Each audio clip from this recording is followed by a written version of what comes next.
ওই পানিটা উজুর যোগ্য নয়, খাওয়া তো দূরের কথা, ভালো। এবার ডান ধারে মিমের পর্দাটা তুলো দেখি তাই।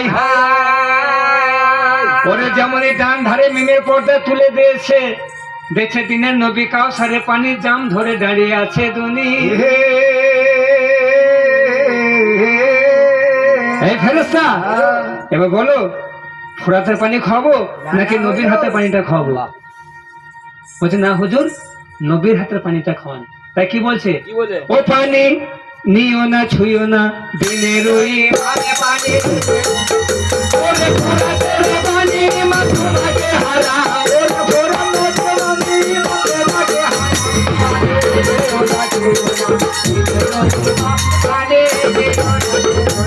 পানি যদি হালাল হতো খাওয়ার পানি বইয়ে দিত, পানি যদি হালাল হতো পানি যদি হালাল হতো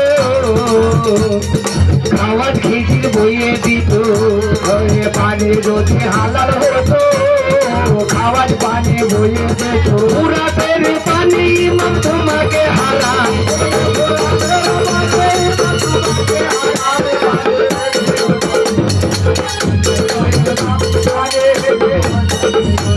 পানি যদি খাবে তুমি শোনো ইমাম বনো মনে, পানি যদি খাবে পানি যদি খাবে তুমি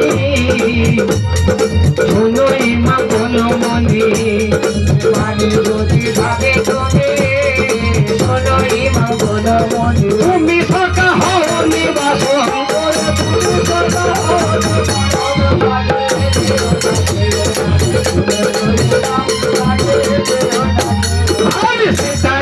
হোসেন আমার পানি খেলো না তো ভাই,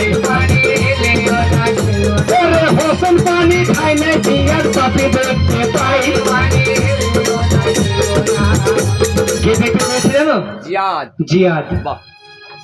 ভাই বলো, একজনের ক্ষতি একজন কে করতে পারে জানো? একজনের ক্ষতি একজনের বন্ধু করতে পারে।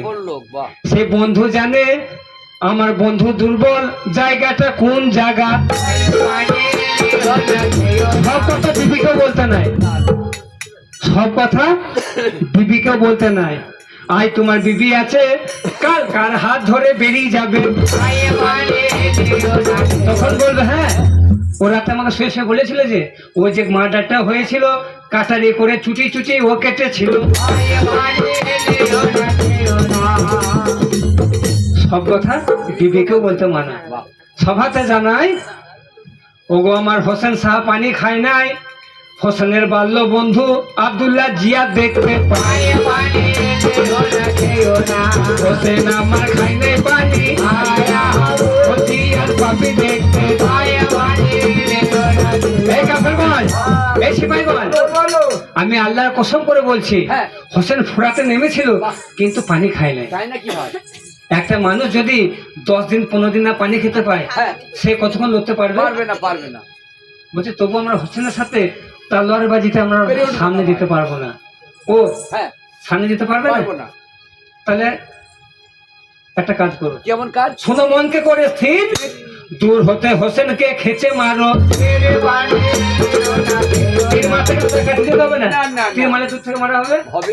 কি বলবো শ্রোতা ভাই, সূর্যকে যেমন কালো মেঘে ঘিরে একটা হোসেন আর একটা হোসেনকে মারার জন্য 50,000 সিপাহী চতুর্দিকে ঘিরে নিয়েছে। হোসেন আমার কি করবে? একদিকে আটকাতে যাচ্ছে অন্যদিকে লেগে, কিন্তু একটা আল্লাহর কি কুদরত, ইমাম হোসেনের সমস্ত শরীরে